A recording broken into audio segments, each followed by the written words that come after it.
তোমার নেতার বয়স 45 মিনিট। যে যত বড় স্বৈরাচার জালেম তার সময় তার চেয়ে কম। ফেরাউনের মাত্র 2-3 মিনিট সময়, এই যে ডুবলো, এই যে মরলো নাই। আদ সামুদ হাফ মিনিট 30 সেকেন্ড, আসলো ঝড় বিদ্যুৎ, তারপর নাই। আদ সামুদ সবচেয়ে শক্তিশালী জাতি যারা জালেম। আল্লাহ বলছেন লাম ইখলাক মিসলুহা ফিল বিলাদ, পৃথিবীর কোন মাটিতে আমি এত বড় জালেম, স্বৈরাচারী, স্বেচ্ছাচারী, বদ, ক্ষমতাধর, শক্তিশালী মানুষ সৃষ্টি করিনি। ওরা হলো আদ সামুদ। ওদের ধ্বংসের সময় ছিল হাফ মিনিট, 1 মিনিট।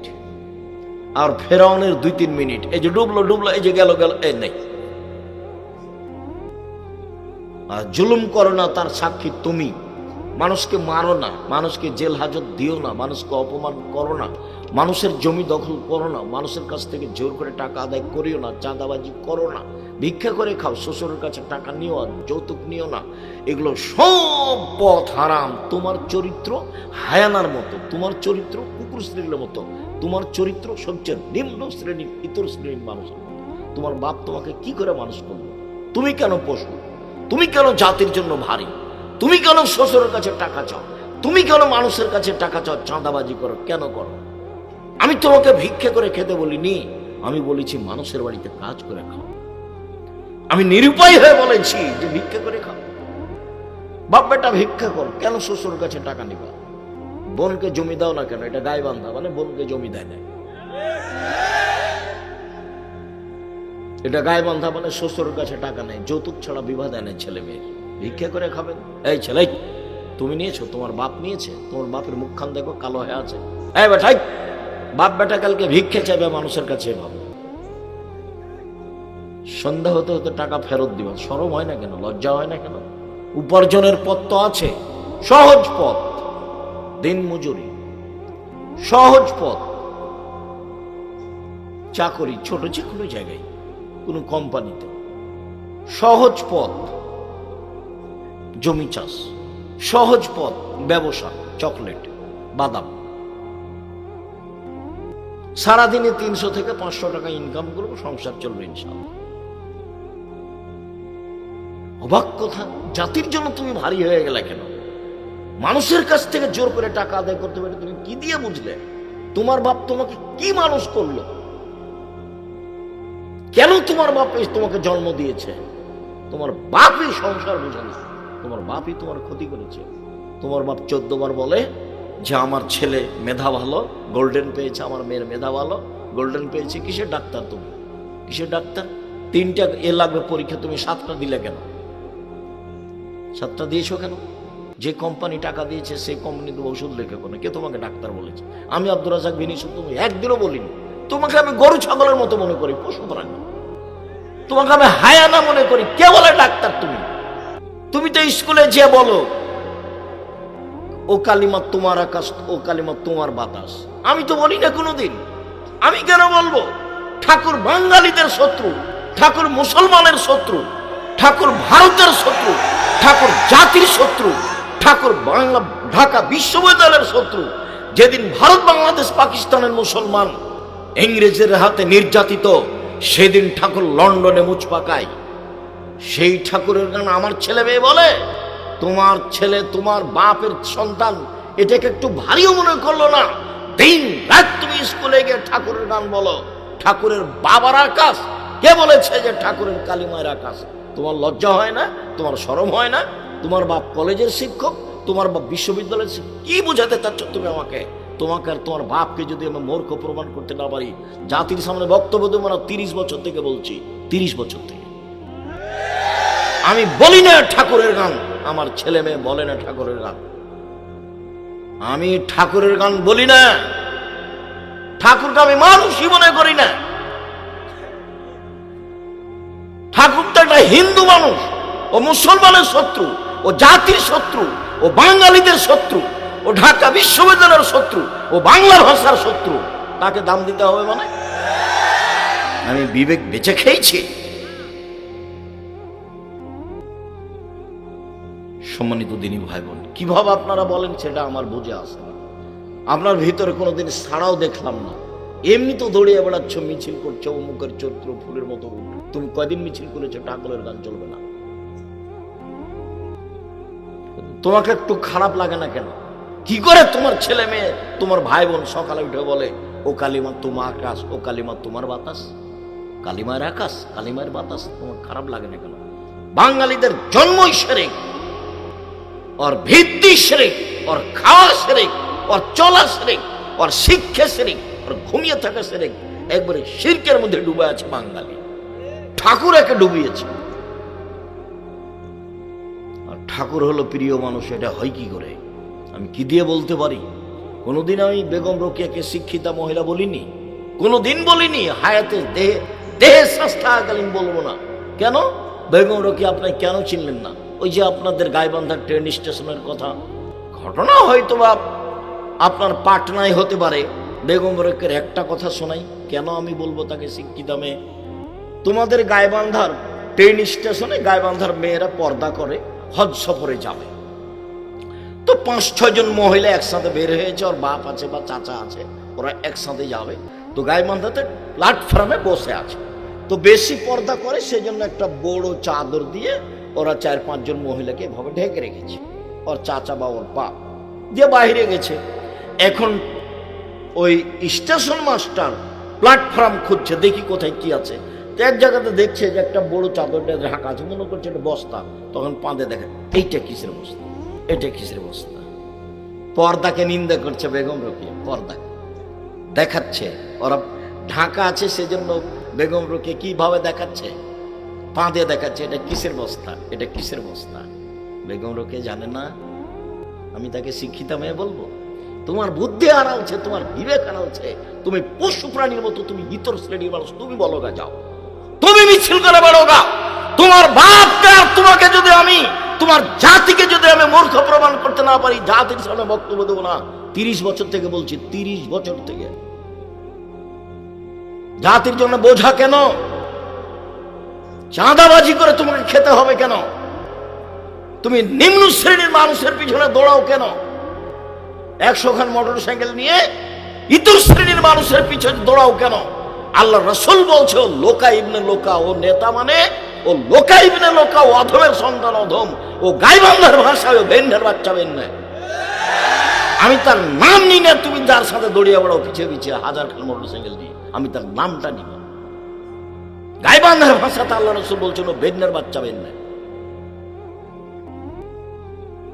আর ওই চাঁপাইনবাবগঞ্জের ভাষাতে আল্লাহ নবী বলছেন হলো ছোট লোকের বাচ্চা, ছোট লোক। ওর পিছনে আমি ঘুরবো মানে? আমি মানুষের বাড়িতে কাজ করে খাই, সারাদিন কাজ করে বিকালে 500 টাকা পাই, বাস 5 ওয়াক্ত সালাত আদায় করে ঘুমিয়ে যাই, এই তো আমার কাজ। ওর পিছনে আমি ঘুরবো কেন? আমি তো ওভাবে ঘুরি না। আমি তো দোকানের সামনে বসতে বলিনি। আমি বলেছি দোকানে গিয়ে বলতে হবে আসসালামু আলাইকুম, লবণ আছে? জি আছে। 1 কেজি লবণ দেন। মরিচ আছে? কাঁচা মরিচ জি আছে, 200 মরিচ দেন। বাস টাকা দেওয়া হয়েছে, আসসালামু আলাইকুম। আর তুমি যদি আমাকে বলো, তা আমি এ যাবৎ জীবনে কোনোদিন চায়ের স্টলে বসিনি, জীবনে কোনোদিন। তো বেঁচে আছি তো? কই বেঁচে নেই, মরে গেছি। আমার মা যখন আমাকে বাড়ি থেকে বিদায় করতো পড়ার সময়তে, তখন বলতো 4টে কথা। 1, দোকানে বসিও না। 2, প্রাইভেট পড়ায়ও না। 3, বন্ধুতালি করো না। 4, মানুষের বাড়িতে খায়ও না। আমার মা পিছে পিছে হাঁটতেন আর বলতেন 1, দোকানে বসিও না। 2, প্রাইভেট পড়ায়ও না। 3, বন্ধুতালি করো না। 4, মানুষের বাড়ি দাওয়াত খায়ও না। এভাবে আমার মা বলতেন আর পিছে পিছে হাঁটতেন। তুমি দোকানে বসে আড্ডা পিটো কেন? ওই যে এখন দেখো আড্ডা পিটছো। আজকে এখানে প্রোগ্রাম, তুমি দোকানে বসে আছো কেন? ওই যে তোমার বোন আসলো, হ্যাঁ করে আসলো, আবার চলে গেল কেন? আমি জবাব দেব? আমি কেন দেবো? তুমি দাও, তোমার বাপ দেখ, তোমার মা দেখ। আমি তো এমনি বলিনি তোমার মা নয়, এটা তোমার খালা। আমি ওটা এমনি বলিনি, ওটা তোমার বাপ নয়, ওটা তোমার চাচা। ও তোমাকে ধ্বংস করেছে, তোমার বোনকে ধ্বংস করেছে। তোমার বোনের নখটা বড়, জবাব আমি দিব। ইহুদি খ্রিস্টানদের পতিতালয়ের মেয়েদের নখ বড়। ইহুদি খ্রিস্টানদের পতিতালয়ের মেয়েদের নখ বড়। তোমার বোনের নখে নেল পালিশ আছে, ইহুদি খ্রিস্টানদের পতিতালয়ের মেয়েদের নখে নেইল পালিশ থাকে, ইহুদি খ্রিস্টানদের পতিতালয়ের মেয়েদের নখে নেইল পালিশ থাকে। তোমার বোনের নখে নেইল পালিশ আছে, জবাব আমি দিব? তোমার বোনের কপালে টিপ আছে। হিন্দু মেয়েকে বিবাহ করার 10টা পদ্ধতি আছে, তার একটা পদ্ধতির নাম রাক্ষসী বিবাহ। মেয়ের বাপ বিবাহ দিবে না, ছেলেটা বিবাহ করবে। যদি কপালে টিপ দিতে পারে তাহলে বিবাহ হয়ে গেছে। এর নাম রাক্ষসী বিবাহ। সেই হিন্দুদের টিপ তোমার বোনের কপালে কেন? কে জবাব দিবে? আল্লাহ নবী বলছেন, যে ভুরু তুলে চিকন করে তার উপরে অভিশাপ, যে পরচুলা ব্যবহার করে তার উপরে অভিশাপ, যে শরীরে উল্কি করে নেয় ট্যাটু সে তার উপরে অভিশাপ, যে পরচুলা ব্যবহার করে তার উপরে অভিশাপ। রাসূল সাল্লাল্লাহু আলাইহি ওয়াসাল্লাম বলছেন, যে দাঁত ছিলে চিকন করে তার উপরে অভিশাপ। সব তোমার বোন করছে, জবাব আমি দিব? আমি কেন দেব? এই জবাব তো আমি দিব না। রাসূল সাল্লাল্লাহু আলাইহি ওয়াসাল্লাম বললেন, পৃথিবীর মানুষ শোনো, একবার বললেন যে তাহাজ্জুদ পড়ো, আমাকে সাহায্য করো, সাথে নিয়ে থাকবো। আর এখন বলছেন শোনো, সত্যবাদী ব্যবসায়ীরা নবীর সাথে থাকবেন। আবার বলছেন শোনো, কেউ যদি 2জন মেয়ের লালন পালন করে, সেই পিতার আমি জান্নাতে একসাথে এভাবে থাকবো। 2জন মেয়ের লালন পালন। তখন কি লালন পালন?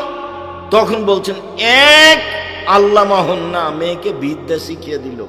2 আদ্দাবাহুন্না, শিষ্টাচার শিখিয়ে দিল। হ্যাঁ করে আসলে চলে গেল, এটা শিষ্টাচার? ওই যে গল্প করছে এখন, এটা শিষ্টাচার? ওই যে দোকানে বসে জিনিস কিনছে দাঁড়িয়ে, এখন এটা শিষ্টাচার? বলো, এটা ও বাপ, ওর বাপ বাপ নয়। এই জন্য বলছে, এই মেয়ে শোনো, এই মেয়ে তোমার বাপকে চাচা বলি, তোমার বাপকে আমি পশু প্রাণী মনে করি। তোমার বাপকে আমি পশু প্রাণী মনে করি। কষ্ট নিও না, আমি তোমাকে কষ্ট দিতে আসিনি।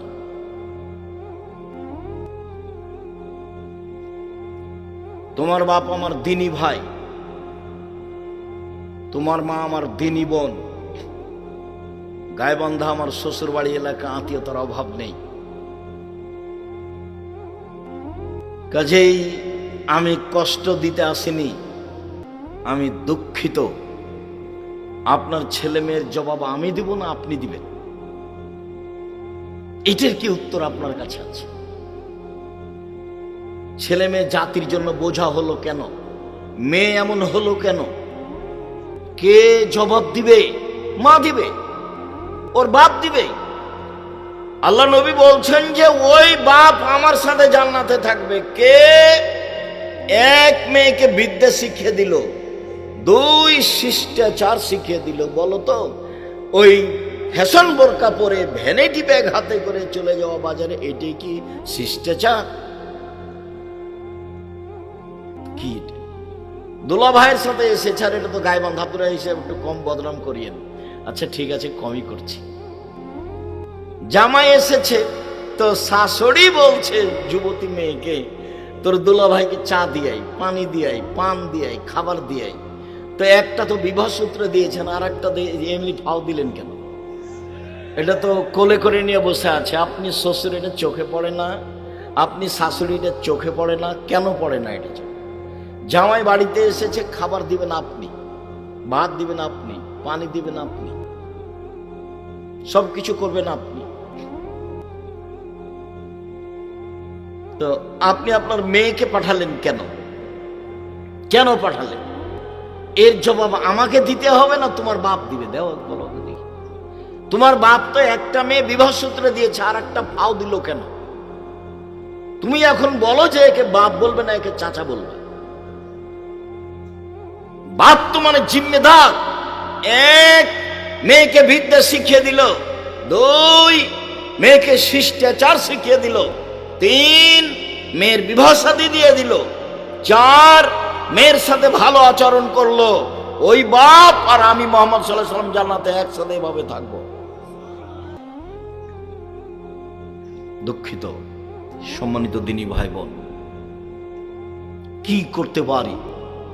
অবস্থা দেখলে খুব কষ্ট হয়, চাল চলন দেখলে খুব কষ্ট হয়, সব জিম্মেদারি বাপ মায়ের উপরে চাপানো হয়েছে। কিছু কিছু হাদিস একটানা বাপের উপরে, কিছু কিছু হাদিস একটানা মায়ের উপরে, কিছু কিছু হাদিস বাপ মা উভয়ের উপরে। দুইজনকে পাশাপাশি আল্লাহ রাসূল রেখেছেন। একবার বলছেন যে কুল্লু মাউলুদিন ইউলাদ আলাল ফিতরা, প্রত্যেকটা ছেলে মেয়ে ইসলামী ধারণ ক্ষমতা নিয়ে জন্মগ্রহণ করে। প্রত্যেকটা মেয়ে বেদিতে পারবে, এই ক্ষমতা তার ভিতরে আছে। প্রত্যেকটা ছেলে প্যান্টটা টাকনোর উপরে রাখতে পারবে, এই ক্ষমতা তার ভিতরে আছে। কিন্তু টাকনোর নিচে রাখলো কেন? দাড়ি চাঁচলো কেন? নগ্ন ল্যাংটা পোশাক মেয়েটা পরলো কেন? তখন আল্লাহ রাসূল বলছেন যে ওর বাপ মা ওকে পরিয়েছে। আমি কি করতে পারি? একবারে হুবাহু আল্লাহ রাসূল বলছেন ফাবুহু ইউহাবেদানিহি, তার বাপ মা তাকে ইহুদি করেছে, ওয়া ইউনাসসারানিহি, তার বাপ মা তাকে খ্রিস্টান করেছে, ইমাজ্জেসানিহি, তার বাপ মা তাকে আগুন পূজক করেছে। বাপ মা যেভাবে ছেলে মেয়েকে গড়ে তুলেছে, ছেলে মেয়ে সেভাবে গড়ে উঠেছে। এই হাদিসের সারমর্ম কথা বলা আছে চাঁপাইনবাবগঞ্জের ভাষায়, সঙ্গ দোষে লোহা ভাসে। লোহা তো পানিতে ছেড়ে দিলে ভাসবে, কাঠের সাথে লাগালে ভাসবে। কাঠের সাথে লাগিয়ে দেন লোহা, এবার লোহা কি হবে? ভাসবে। সঙ্গ দোষে লোহা ভাসে, এই হাদিসের তরজমা আল্লাহ রাসূল বলেছেন। মানে বাপ মাকে একসাথে বললেন যে তুমি তো তোমার ছেলে মেয়েকে ইহুদি করেছো, খ্রিস্টান করেছো, আগুন পূজক করেছো। ছেলে মেয়েকে যেইভাবে তোমরা দুইজন গড়ে তুলেছ সেভাবে গড়ে উঠেছে। ওই যে ছেলেটাকে গুলি মারা হয়েছে, ওর মায়ের ঘটনা শোনো। কোন সময়তে মানে আজানের পরে গেলে পিটাবে ওর মা। দেখো ওদের বিবরণে, এশার সালাতের পরে যদি বাড়িতে ঢোকে তাহলে ওর মা কি করবে? পিটাবে। ওইটা মার, তোমার মা নয় এটা। ওই যে তোমার বোন হ্যাঁ হ্যাঁ করে চলে গেল হাসতে হাসতে, ওর মা নাই। ও কি হিন্দু মেয়ে নাকি? ও কি খ্রিস্টান মেয়ে? তো এভাবে গেল কেন? ওর মা নাই, ও এমনি এসেছে দুনিয়াতে। কি মাও? কি মা? মা কাকে বলে? রাসূল সাল্লাল্লাহু আলাইহি সাল্লাম এক টানা মহিলাকে বলেছেন, মাকে বলেছেন এক টানা। যেমন আগের হাদিসটা বললেন এক টানা বাপকে। এক, বিদ্যা শিখিয়ে দিল বাপ। দুই, শিষ্টাচার শিখিয়ে দিল বাপ। তিন, মেয়ের সাথে ভালো আচরণ করলো। চার, বিবাহ দিয়ে দিল। তাহলে সেই মেয়ের পিতার আমি জান্নাতে একসাথে থাকবো। সবটুকুই বাপের জন্য। এবার দেখেন সবটুকু মায়ের জন্য। যেটা বলতে যাচ্ছি সেটা খুব ভালোভাবে জানা আছে। জাবের রাদিয়াল্লাহু তাআলা আনহু বলেন, সফর থেকে আসছিলাম, আমরা মদিনায় ঢুকবো। তখন আল্লাহ রাসূল বলে, এই থামো থামো, সবাই এখানে থাকো, আমরা সকালে মদিনায় ঢুকবো। তখন জাবের রাদিয়াল্লাহু তাআলা আনহু বললেন, আল্লাহর নবী, আমি নতুন বিবাহ করেছি, আমাকে বাড়ি যেতে অনুমতি দেন। তখন আল্লাহ রাসূল বলছেন সাল্লাল্লাহু আলাইহি সাল্লাম, ও তুমি নতুন বিবাহ করেছো? তো কুমারী মেয়ে বিবাহ করেছো না তালাক প্রাপ্তা মেয়ে বিবাহ করেছো? তো জাবের রাদিয়াল্লাহু তাআলা বললেন যে তালাক প্রাপ্তা মেয়ে বিবাহ করেছি, বেশি বয়সের মেয়ে বিবাহ করেছি। কেন?